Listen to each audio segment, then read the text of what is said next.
There are things from which you shouldn't remove the lid.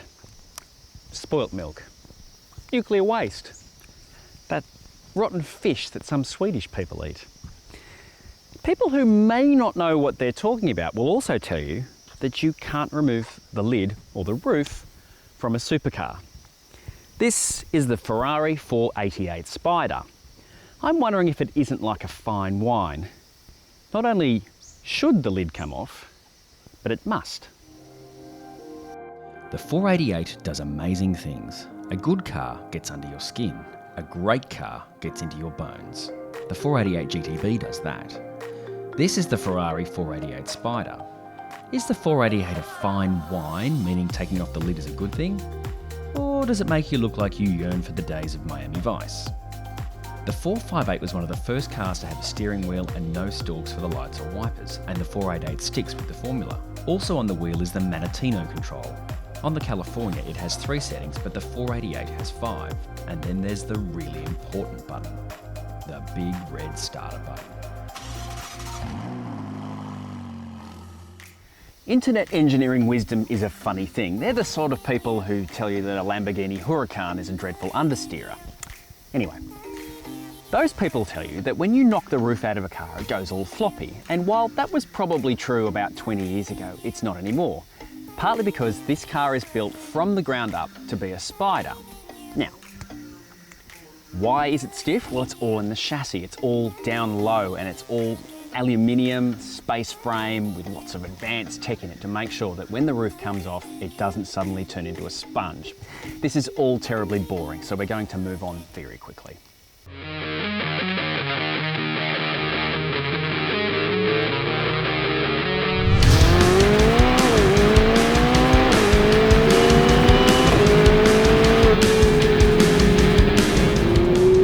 Right, let's talk facts.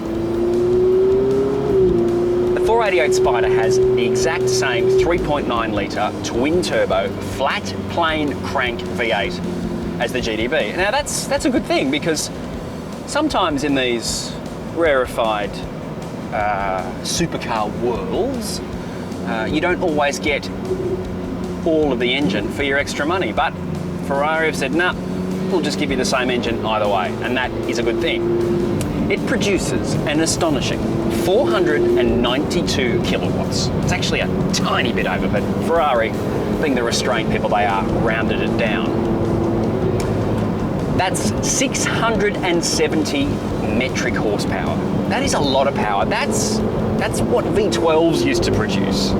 It's an astonishing amount of power. But what's even more astonishing, and I can't believe I'm about to say this figure, is it produces 760 Newton meters of torque. That's enough to tear the planet in two. That's a Trumpian amount of torque. But there's so much of it you can't actually have it. So in the first 4 gears, torque is actually limited quite a lot. You get most of the power, most of the horsepower, but you don't get a good chunk of the torque. And there's a few reasons for that. One is it would actually make it fairly undrivable. It would be quite unpleasant. It would just be kind of bang, bang, and that's no fun. Ferrari is all about delivering a driving proposition that is not brutal.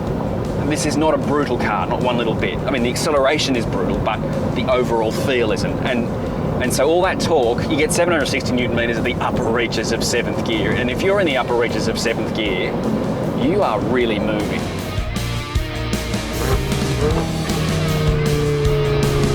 So the way Ferrari smooths out the driving experience is with variable torque management. Now, if you go back to the 488's launch, everyone whined and moaned about how it was no longer a naturally aspirated V8. Now, the 458 Italia's engine was, it was superb. It revved to 9,000 RPM. That's like a motorbike. It never stopped delivering, and it had this throttle response that even people who weren't driving the car were excited by. I mean, that's how good that car was. And it made a noise that everyone within about 30 kilometres could hear, and every single hair on every single living creature would stand up when you mash the throttle in that thing. And of course, turbos, they can't quite make that kind of sound, and you also lose 1,000 RPM. So it's an 8,000 RPM redline on this. So there's a whole bunch of figures for you. So Ferrari make this feel more like a naturally aspirated engine by using variable torque management. So on both the turbos, the wastegates are electronic, so they're held open, or, well actually, that's not they're held open, they're opened and closed variably. So it's always changing, always fiddling, always tweaking, always keeping the turbos at the right speed, keeping the pressure up to the right amount so that it's not overdoing it, because it's very easy to overdo it in a twin turbo. But it also means there's no lag. So when you compare this to the McLaren twin turbo V8, that thing takes a deep breath before you get going. Once you're going, there's no lag, but there's a little bit of lag and away you go. This thing, you get just the tiniest bit of lag, but then that's it. You don't really know it's turbo unless you can hear the wonderful whooshing and woofing and of the engine, and you really can hear that. It's fantastic, particularly with the roof down. You can hear all of that wonderful mechanical noise and all of the compression. It's wonderful. So as far as the engine goes, okay, it's not the 458 Italias, but my goodness, it's brilliant. And you can even get stop-start on it. But what really sets this car apart is the chassis. So it's a rear-wheel drive, obviously, mid-engine, very much like the McLaren, but it's a class above both the R8 and the Huracan. It's just so light.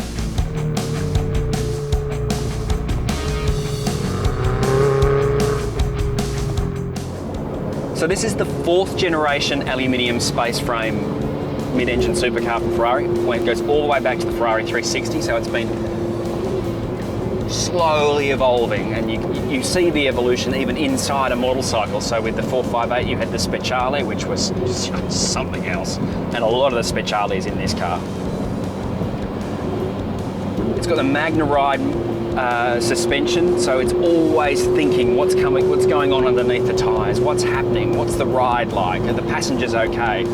And not only is it doing that even in race mode, when you're on a terrible road, pretty much like this one, you can hit the bumpy road button and it smooths everything out.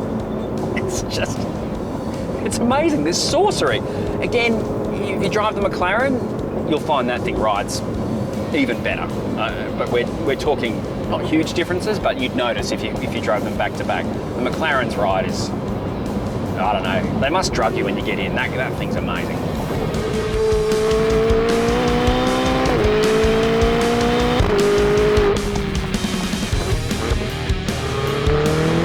What it really comes down to is the overall experience. This car, the way it accelerates and keeps accelerating. If you want to make your passenger uncomfortable, accelerate in this car, because in a normal car, in any car, you get to about 100 and everyone's like, oh yeah, that was great. But then it just keeps hauling and hauling hard. And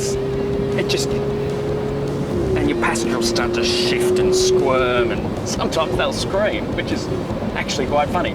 But the strength of the engine, the lungs are so deep because of those twin turbos. It really hammers. And normally when I'm doing this, I can't really drive quickly, but this is such an easy car to drive that I can go quite quickly without losing my train of thought or thinking I'm going to crash, which is really good. I mean, I am really moving here.